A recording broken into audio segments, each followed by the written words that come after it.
LinkedIn can be a huge waste of time or a gold mine for your business. In this video, I'm sharing a simple, timeless strategy to ensure it's a lead generating machine. I posted a video all about the best social strategy for your business, and I recommend watching that for more context about the strategic pillars I'll be referencing throughout this video.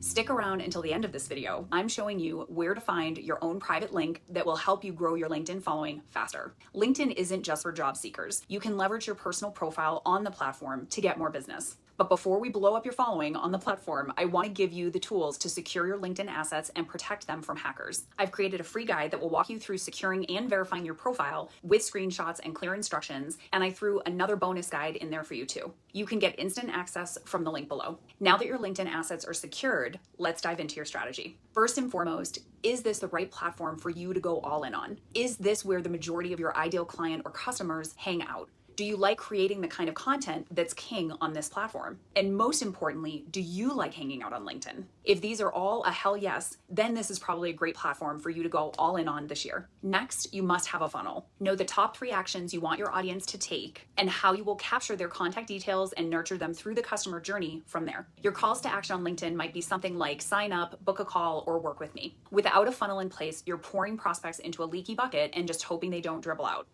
Overlooking this important strategic pillar really compromises your return potential on that investment of time and energy on the platform. Next up, let's talk content. Luckily, LinkedIn content doesn't need to be flashy to be effective. But like all platforms, you must focus your content on specific goals, deliver value, and encourage conversations. Your content should center around 3 goals, and those are to build authority, to build relationships, and to sell through. It's important to vary your content type as well. I'll talk more about going live on LinkedIn in a minute, and that will get posted to your profile feed if you do it. But you can also share a photo, release text-only posts, host a poll, post documents or articles, which are like blog posts, or Reels, which is a new feature their algorithm is putting a lot of juice behind right now. I want to circle back to documents for a hot second here. If you're repurposing educational carousels from Instagram to LinkedIn, please don't share them as multiple images like you would on your Facebook page. If you use Canva or another graphics program to create them, download the carousel into a PDF document and share it as, you guessed it, a document on LinkedIn. Drop a comment below and tell me which post type appeals to you the most on this platform. I'm curious. Remember to reserve the hard sales pitches for every few posts, but include a call to action in the comments of every post. Post 2 to 3 times a week to start and post during the week for the most visibility on this platform. Remember that content has a long shelf life on LinkedIn because their algorithm knows that folks spend fewer total hours on their platform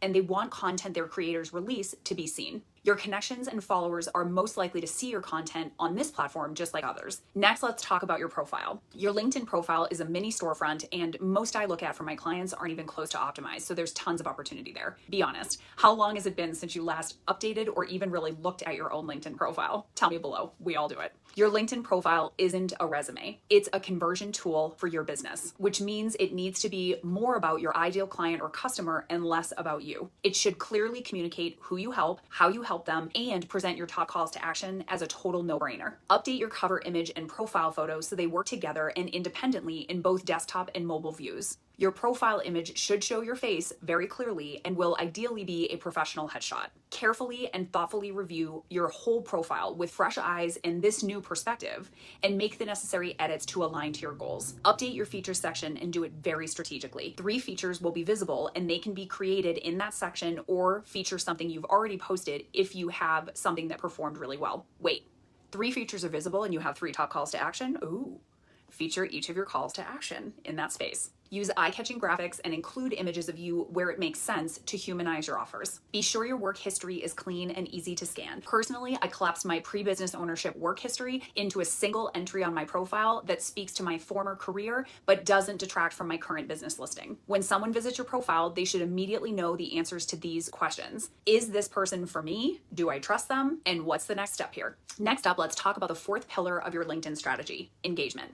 I'm going to bring LinkedIn Lives into the conversation here for a hot second. If you have more than 150 followers and have verified your profile, the process for which is in the guide I linked below for you, you are likely eligible to go live on the platform. Team up with another creator with a larger but aligned audience to get the most out of that time. Plan for about 20 to 40 minutes total and refer back to your content strategy and call to action as you create the outline for that live. If you promote it enough in advance and are adding a ton of value that speaks to your ideal client, you'll likely get some engagement on that live as well or on the replay. Responding to comments and messages you receive on your own content is always a priority, but you should also prioritize an engagement session a few times each week if you're really serious about growing your following. Find people whose audience overlaps yours, have large followings, and post frequently. Follow them and subscribe to notifications. Unfollow anyone whose content is just cluttering up your feed. Set a timer on your phone for 10 to 20 minutes. Scroll your feed and click on notifications to comment with insight and value on those creators' posts or other content. This type of engagement is the most rapid way to grow your following on the platform currently. Yes, connection requests still have value,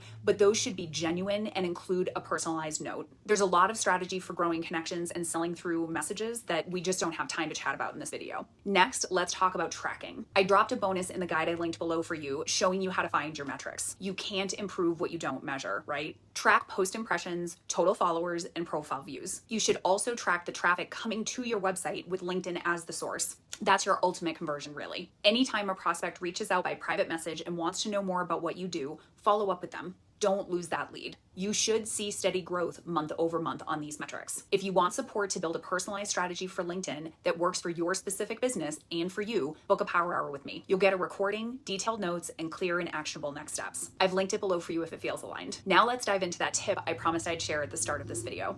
Instead of hyperlinking the URL for your profile on your social icons, on your website, in your email signature, or elsewhere, you can actually snag your own personal follow me link or button that will bring up a different screen when clicked. From your personal profile home screen, click your profile photo. Click Show All Analytics. Scroll down to the bottom and click Follow Link. Ta-da! You can copy the link itself or grab the embed code for the button from here. Of course, I've linked mine below so you can see it in action. Thanks for being here and supporting my small business and channel. I hope you enjoyed this video and learned something useful. Smash those like and subscribe buttons for more strategic marketing tips for your business.